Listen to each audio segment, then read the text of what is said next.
Good morning, good morning, good morning guys. Mayroon tayong sinigang na salmon. Ayan guys.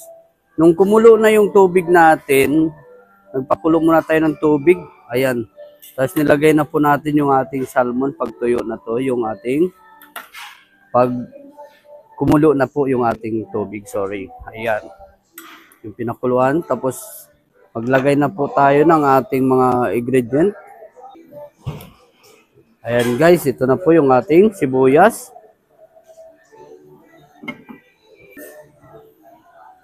Ito po yung kamatis natin.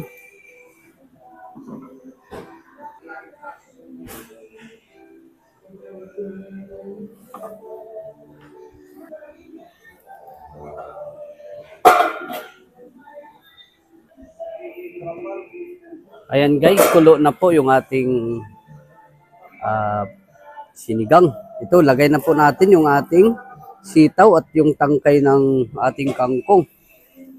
Kasi mabilis lang to guys maluto. Susunod na natin yung ating okra at saka labanos. Ayan, takpan lang muna natin.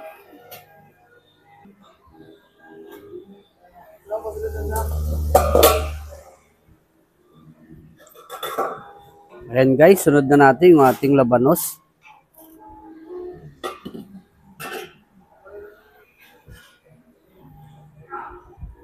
Ayan, at saka yung okra natin. Sabay-sabay na natin yan. Maglagay na rin tayo guys ng ating asin. I-adjust lang natin yung asin natin.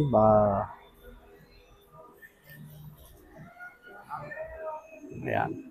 Nung nagpakulo na ako kanina guys, nilagyan ko na rin ng asin yon. Kaya maglagay na lang tayo konti. Ngayon, ayan. Tatakpan lang natin. Isunod na natin yung dahon ng ating kangkong. Ayan guys.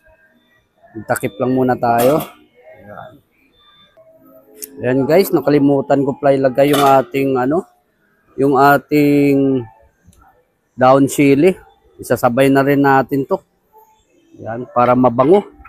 Ayan ang pampabango ng ating sinigang guys. Yung ating siling green. Ayan. Nakakatakam na naman yung ating sinigang na salmon. Ayan, sinigang na salmoniti natin guys. Kung tawagin to guys sa probinsya, yan ang ating tinatawag na isda na sulig. Ayan, sulig yan.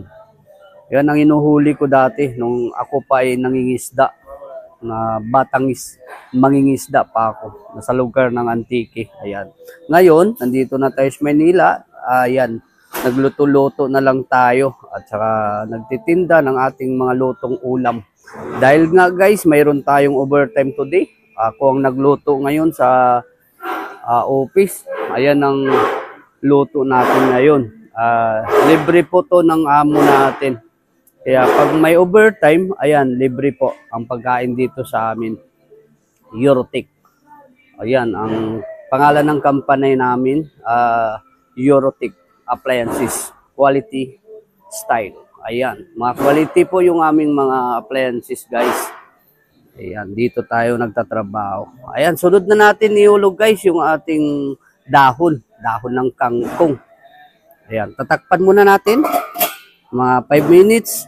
Okay, ilagay na natin dahon ng kangkong. Okay guys. Ayan na guys. Lalagay na natin yung dahon. Ayan. Ayan, may tagalagay tayo. Ayan. Ilagay na ng kasamahan ko sa trabaho. Ayan, yung dahon ng kangkong dahil paluto na to. After 2 minutes, lumambot na to yung dahon ng kangkong natin. Isunod na natin ilagay yung asim kilig. Ayan guys, yung asim kilig natin. Tatakpan lang po natin. Ayan, yung asim kilig natin. Ayan, ayan. Wow. Yan yung pangsigang natin. Ayan. Ayan guys, takpan lang muna natin. After 2 minutes. Ayan. Maglalagay na tayo ng asim kilig. Ayan. Luto na guys.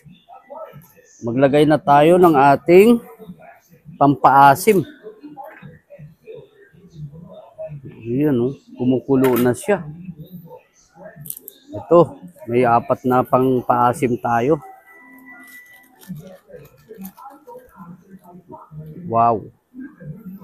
Ang sarap na nito, guys. May 4 tayo na pampaasim. Asim kilig, yun ang pangsigang natin. Wow, kulong-kulo.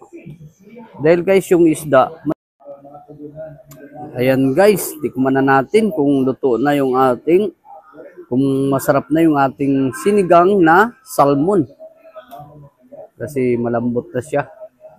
Pwede na natin i-off to. Dahil mabilis lang maluto guys. Dahil rice cooker ang pinaglutuan natin.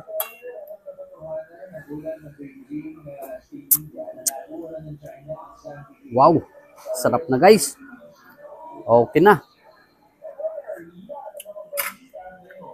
Okay. Approve. Pasado na.